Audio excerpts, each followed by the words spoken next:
kacanya itu bukan kaca bedak kayak kita, kaca gede kok. Iya, untuk ngelihat mukanya, Ya. apakah dia berubah abu-abu atau mungkin apa bagaimana gitu maksudnya kan?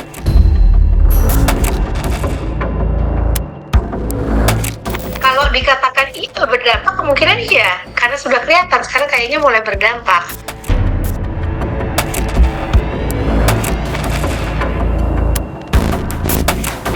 Kita nggak bisa hanya dengan melihat itu, kita harus wawancara dengan yang bersangkutan.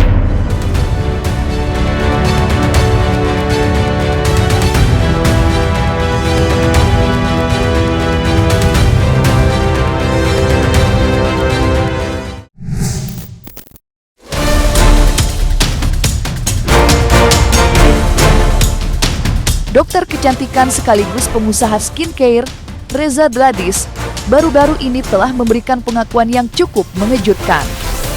Di mana istri dari Atobah Mufid itu mengaku bila perseteruan panjangnya dengan selebriti sensasional Nikita Mirzani telah memberikan dampak buruk yang cukup berat bagi kesehatan psikologisnya. Seperti diketahui, sejak kisruh ini dimulai, nama Reza selalu saja habis dicerca. Mulai dari gaya bicaranya yang habis jadi bahan gunjingan, hingga ucapan-ucapan yang menjurus ke penghinaan fisik seperti predikat abu-abu yang seringkali ditujukan pada Reza. Mirisnya, hal itu bukan hanya menjadi beban pikiran, tetapi juga merubah perilaku Dr. Reza sehari-harinya. Lantas, seperti apakah seorang psikolog menyikapi hal tersebut? Serta bagaimanakah pula pengakuan Dr. Reza tentang efek badai hujatan itu? Kenapa nih? Maaf. Oh, mau rapiin? Oh iya. Iya, rapiin dulu, rapiin. Bentar ya kak. Iya sayang. Kamu cakep kok, aman. Tidak disuruh kalau lihat orang lain. Tiba-tiba kepotong gue gara-gara ngerapiin. Maaf. Iya, iya. Aman. Takut kok ini kena mental nih gara-gara abu-abu, mukanya Nafas aja salah, Bang. nafas aja Kamu salah. kenapa jadi insecure gitu? Nggak tahu. Hah? Ya sudah itu dampak bullying loh. Separah itu pengaruhnya ke mental kamu. Kalau dikatakan itu berdampak, kemungkinan iya, karena sudah kelihatan sekarang kayaknya mulai berdampak. Kacanya itu bukan kaca bedak kayak kita, kaca gede kok. Iya, untuk ngelihat mukanya, Ya. apakah dia berubah abu-abu atau mungkin apa bagaimana gitu maksudnya kan? Yang mesti dilakukan adalah gimana caranya si dokter ini untuk memperkuat dirinya. Ini kan yang dikejar adalah supaya yang bersangkutan ini jadi tidak kemudian sehat dalam tanda kutip, gampang rapuh dan sebagainya. Dan ini yang harus kemudian diantisipasi. Antisipasinya caranya bagaimana? Ya dia menguatkan dirinya, tergantung dari kekuatan orang ini dan social support yang ada di lingkungannya. Kalau yang support pada dia juga cukup banyak, bukan support itu melindungi, tetapi memberikan penguatan kepada dia. Dan kalau dia sudah merasa, ya saya sudah terpuruk sama sekali, mungkin berserah diri kepada Allah, terus kemungkinan juga bisa datang ke pakar untuk bisa berdiskusi dan sebagainya. Ya. Kamu udah ke psikiater belum? Udah, Apa kata psikiater? ya obatin. Ada gangguan? Iya, Gangguan yang disebabkan oleh ya banyak psikis. psikis. Terus Oke. jadi gampang gelisah, nggak bisa tidur, segala macem. Yang penting sekarang yang bersangkutan ini harus menguatkan dirinya. Apa yang menerpa dia itu kan akibat dari kasusnya, dan itu dia harus lakukan pemikiran. Manusia itu punya kemampuan berpikir, afektif, perasaan, dan psikomotor. Kalau ini kemampuan pemahaman berpikir jernihnya hilang, maka secara afektif juga akan berpengaruh dan secara perilaku juga akan berpengaruh. Makanya pemahamannya ini yang harus bisa menelaah ini, menganalisis masalah ini dengan lebih baik, dan kemudian lihat apakah ini perlu menjadi sesuatu yang kita pikirkan, emang itu sudah bagian dari keluarga kita, ya sudah aja gitu, atau kita mesti mempermasalahkan. Ya, akibatnya kita sibuk untuk mempermasalahkan itu, bagaimana menutupinya dan sebagainya, sehingga jadi jatuhnya tidak ikhlas, dan jatuhnya adalah dia sendiri jadi terpuruk gitu kalau menurut saya. Selain itu, masih ada pula satu hal lain yang membuat mental Dr. Reza Gladys benar-benar tertekan belakangan ini. Apalagi kalau bukan sosok sang ibunda yang kini beredar luas di dunia maya. Pasalnya, perilakunya kerap kali dipertanyakan orang banyak. Dan belum lama ini, Dr. Reza pun akhirnya bercerita secara jelas apa yang sebenarnya terjadi pada sang ibunda. Sembari didampingi sang adik, serta mata yang basah berlinang, Dr. Reza Gladys pun menguak bahwa sang ibunda mengalami gangguan kejiwaan. Dan Dr. Reza pun tetap menegaskan bahwa ia sama sekali tidak menutupi kondisi sang ibunda. Hanya saja, ia sempat merasa khawatir derasnya hujatan publik justru melukai hati sang ibunda. Lantas, bagaimanakah psikolog menanggapi kondisi ibunda Dr. Reza? Serta bagaimanakah pula masukannya untuk Dr. Reza? Menurut saya, keadaan orang tua, keadaan keluarga terdekat, apa yang terjadi itu kan qadarullah dari Allah sudah terjadi, ada seperti itu. Kalau menurut saya nggak usah ditutup-tutupi, nggak ada masalah. Kalau ada berkasus tentang hal lain, fokus kepada hal tersebut. Kalaupun orang mengungkit-ungkit tentang hal tersebut, admit aja. Karena pemahaman kita tentang menyadari tentang keadaan diri kita itu sangat berpengaruh pada kepercayaan diri kita. Kalau kita takut orang tahu latar belakang kita, apa yang terjadi pada keluarga kita, itu akan nanti membuat kita jadi tidak percaya diri, Mbak. Bukan maksudnya aku mau menutup-nutupi atau nggak mengakui, nggak. Dia orang tua aku, dia yang membesarkan aku. Tapi aku nggak mau ngebuka luka lamanya dia. Karena untuk di titik sekarang ya cukup jauh dan kita nggak bisa minta dilahirin sama siapa, Bang. Paham. Aku sama Jian di Jakarta survive. Ya kita survive sendiri ya. Maksudnya nggak ada basically apa segala macem.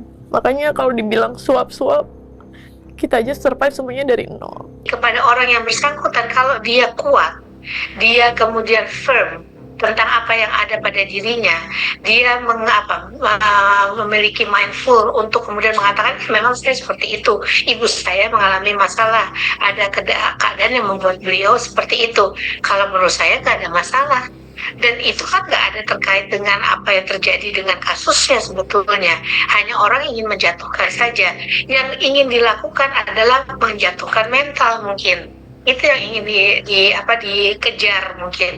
Tapi yang harus diketahui bahwa pada saat itu terjadi, orang mengungkit segala sesuatu tentang sekitar kita, sementara sebetulnya yang sedang berkasus, bermasalah adalah kita. Harus hati-hati, orang di sekeliling kita tuh berdampak. Kasihan mereka sebetulnya. Mereka nggak ada ikut campurnya tentang kegodaan ini. Dan ibu itu kan sebetulnya bisa hidup tenang dengan tanpa diusik oleh orang, ditanya oleh orang dan sebagainya. Karena ini terkait jadi ibunya si orang ini, sehingga ini menjadi kemudian berdampak kepada keluarga, terutama si ibu yang sedang kurang baik keadaannya itu. Menurut saya gitu. Itu yang harus diperhatikan sebetulnya. Karena mama yang rawat siapa? Sekarang mama kita yang rawat dan alhamdulillah keadaannya udah membaik. Tapi dengan kejadian seperti ini, mama kena mental lagi. Mama tahu video-video itu tersebar, kemudian ada hujatan-hujatan. Itu mama tahu? Dia tahu, tapi dia pada saat melakukannya dia tidak sadar. Dan bahkan kenapa tidak banyak yang kalau udah tahu ibu lo kayak gitu, kenapa lo nggak hapus? Ya karena dia aja nggak tahu passwordnya apa segala macam. Passwordnya. Karena kan nggak sadar juga, Bang. Apa yang menimpa ibunda Dr. Reza Gladys memang telah menjadi buah bibir masyarakat luas. Beragam pertanyaan pun muncul ke permukaan. Mulai dari seperti apakah penjelasan tentang kesehatan jiwa? Lalu, apa-apa sajakah penyebab kesehatan jiwa seorang manusia bisa terganggu? Hingga mungkinkah faktor genetik mempengaruhi kesehatan jiwa seseorang? Lantas, seperti apakah jawaban dari Dr. Hariwibowo Bunadi selaku dokter spesialis kejiwaan? Manusia dalam proses sejak dari lahir sampai jadi anak, remaja, dewasa, sampai usia tua, itu mengalami suatu proses perkembangan. Proses perkembangan ini dipengaruhi oleh faktor genetika, kemudian faktor lingkungan, dan juga faktor lainnya. Selama dalam perjalanan hidupnya ini banyak faktor.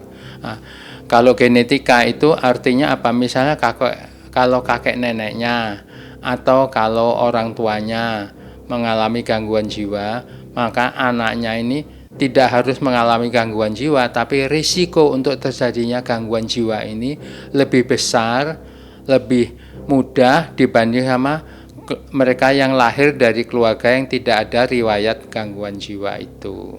Kemudian lingkungan atau proses di mana dia tumbuh kembang juga berpengaruh.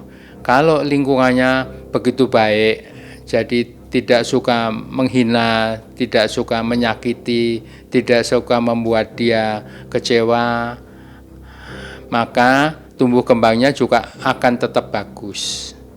Sebaliknya, kalau anak ini dari keluarga yang baik, tapi lingkungannya begitu berbuat usil atau jahil atau istilahnya sekarang dibully, jadi dia dibuat bacaan ejek-ejekan, dia buat kalah-kalahan, maka proses tumbuh kembangnya ini akan terganggu.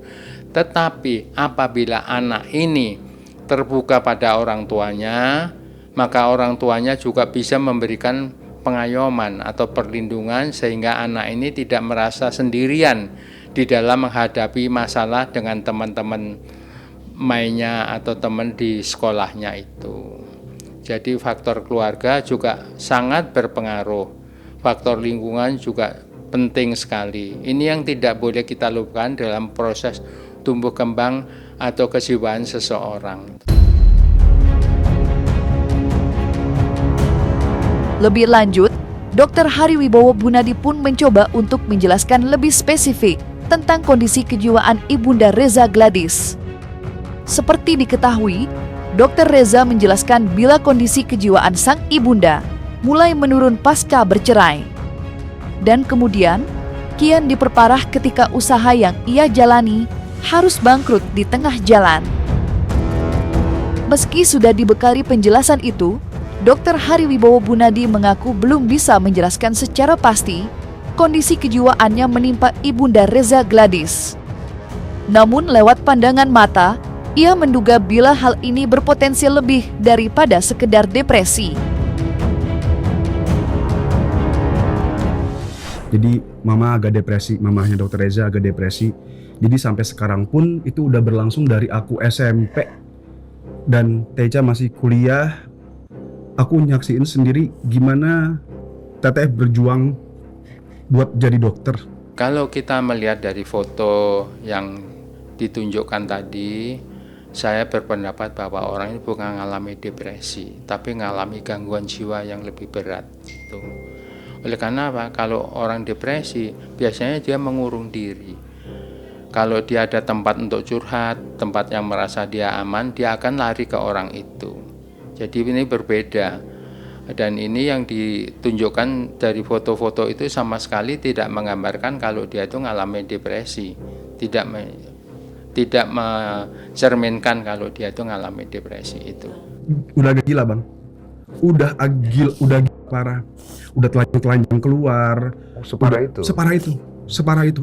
Aku pun masih nggak ngerti karena aku masih kecil kan saat itu, masih nggak ngerti kenapa mama bisa kayak gitu. Kita nggak bisa hanya dengan melihat itu, kita harus wawancara dengan yang bersangkutan. Nah, nanti yang bersangkutan, misalnya kalau kita tanya, dia menceritakan ada suara-suara atau bisikan, atau ada yang menyuruh, atau yang mengancam, kemudian harus melakukan ini, dan dia lakukan, ini namanya gangguan jiwa yang berat yang bisa schizofrenia itu tadi. Schizofrenia ini ada berbagai macam, ada juga yang dia merasa dirinya ini super, dia merasa dirinya hebat, dia ini seorang nabi yang bisa menyelamatkannya, ini namanya waham kebesaran.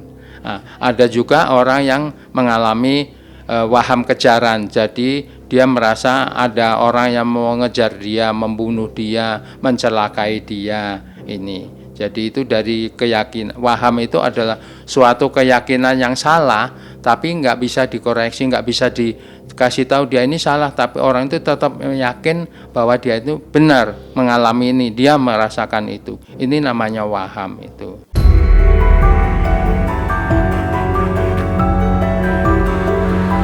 Dalam kesempatan yang sama, Dr. Hari Wibowo pun memberikan sebuah pesan kepada masyarakat luas, di mana sebagai dokter spesialis kejiwaan ia meminta masyarakat untuk tidak menutup mata terhadap kondisi sekitar.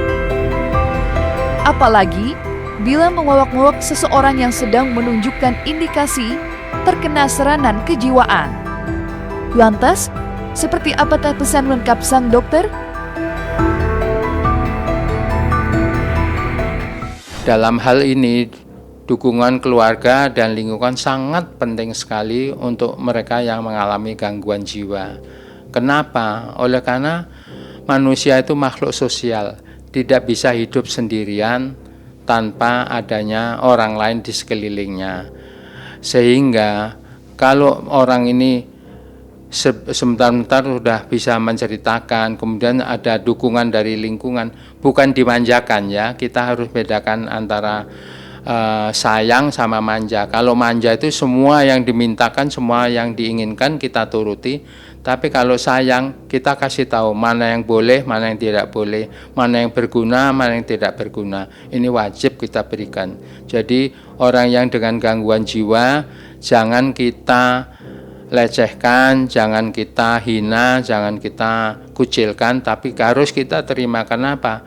Itu kan bukan maunya dia mengalami gangguan, tapi dia itu sebagai korban atau sebagai apa ya, karena lingkungan hidupnya kurang bagus, jadi dia tidak tahan banting, akibatnya dia mengalami gangguan itu. Karena itu kita sebagai manusia, ya makhluk sosial, wajib memberikan bantuan sesuai dengan kemampuan kita.